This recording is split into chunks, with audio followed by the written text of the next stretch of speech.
You might see news stories about people who travel across America protesting military funerals. Some House Republicans in North Carolina have read those stories too, but they've had these protests occur or be scheduled to occur in their counties.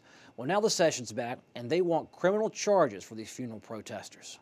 Some House Republicans are proposing stronger state laws to prevent protests at funerals, memorial services, or along processional routes. It was legislation sparked by protester appearances at Western North Carolina military funerals. We had 2 soldiers and 1 Marine killed from Cleveland and Gaston counties. And a lot of the constituents and the local press called us and said that there would be a group of people coming in to disrupt and disrespect the families and the fallen heroes. And so we started getting an overwhelming number of contacts from constituents who were upset about that. The bill sets misdemeanor charges for first-time offenders and felony charges for subsequent disruptions. Protesters would be required to stay 500 feet away from processionals, up from the current 300 feet as established in state law. We went with some guidance from the staff, and we also understand that there are provisions about cruel and unusual punishment which could come into play if the statute is challenged. So it just, from a constitutional standpoint, it seemed to make sense to gradually increase this. There is no debate in Raleigh about decorum or the ethics of disrupting funerals to make a political stand. Where there is disagreement is over enacting a wide-ranging state law that could result in criminal charges for people who do not know they're breaking the law with their speech.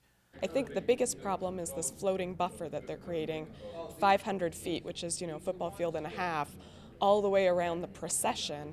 You could have people who are blocks away and not even know that a procession is going on, and they could get swept up and charged criminally for their expressive activity. The expanded funeral protest laws would take effect December 1st, 2013. Representative Kelly Hastings represents Gaston and Cleveland counties, and you are sponsoring this bill for this funeral protest business. That's correct. Is it aimed at Westboro Baptist Church out in Kansas, those folks that come in and protest? Well, that's my assumption. And as I've told you before, we had 2 soldiers and 1 Marine killed in action in Cleveland and Gaston counties. And we were getting word that groups were going to come in and protest. So I'm not sure exactly which group, and of course I was in the service, so I couldn't observe everything, so I'm not sure exactly which group, but that would be my assumption.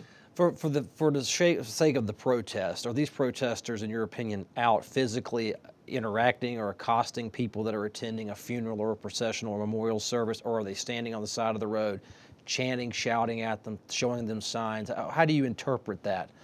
Well, those are the types of actions that we would try to prevent out of respect for the fallen hero and the family. So that kind of action where they're too close to the family, disrupting the funeral, that's what we're really trying to get at. I mean, looking at the obvious First Amendment issues, of course, ACLU was sitting right beside you at the committee meeting waiting for the turn on this bill. But they say, we get that it's bad taste, bad form, absolutely rude, who would do it?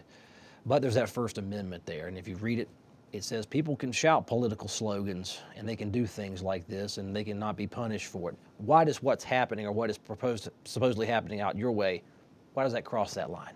Well, in our constitutional law, we have a lot of different restrictions. We have many, many time, place, and manner restrictions when it comes to speech. So this is just another one of those time, place, manner restrictions that's been approved by the Supreme Court for decades. 300 feet is the current radius around a processional. You want to take it to 500 feet. Correct. What will it 500 feet do that 300 feet didn't get done? Well, it's also symbolic. It's a symbolic gesture to the fallen hero and to the family to do that. And what we did was we looked at what the federal bill recently, or within the last 2 or 3 years, I think it was, they had 500 feet. So we just made those similar. Now, there's some towns around here where the big church is in town, right across from Town Hall or down the road from it. Now, I want to know, the way you see this, will local law enforcement get the discretion to look at a situation and say, yes, there is a funeral 2 blocks down the road, but these folks are at Town Hall protesting the mayor wanting to raise their garbage taxes? How does all that play out under this bill as written? Because technically, I guess they would be breaking the law.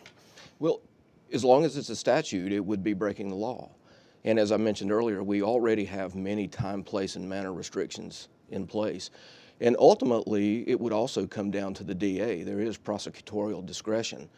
So those kind of things would obviously be looked at. I asked you during your committee meeting about the misdemeanor versus felony, and you say there's cruel and unusual punishment by going with a felony first. Why should speech ever be a felony charge, in your opinion? It's symbolic in nature, and these are serious times in our country.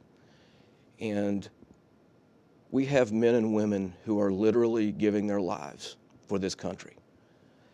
And it is just one of those times where I felt like we have to show respect to these men and women who are willing to give their lives so you and I can sit here and be involved in political speech. Getting good feedback from your housemates on this bill? So far, made it through committee, had a lot of co-sponsors. The Senate? Bipartisan. Have you checked in on the Senate? I have not checked with the Senate. Is that something you're supposed to do by etiquette to know whether your bill could possibly reach Governor McCrory's desk? Well, it's something that certainly that could be done, but it's not necessary. Representative Kelly Hastings, thanks for being on the show. Thank you, sir.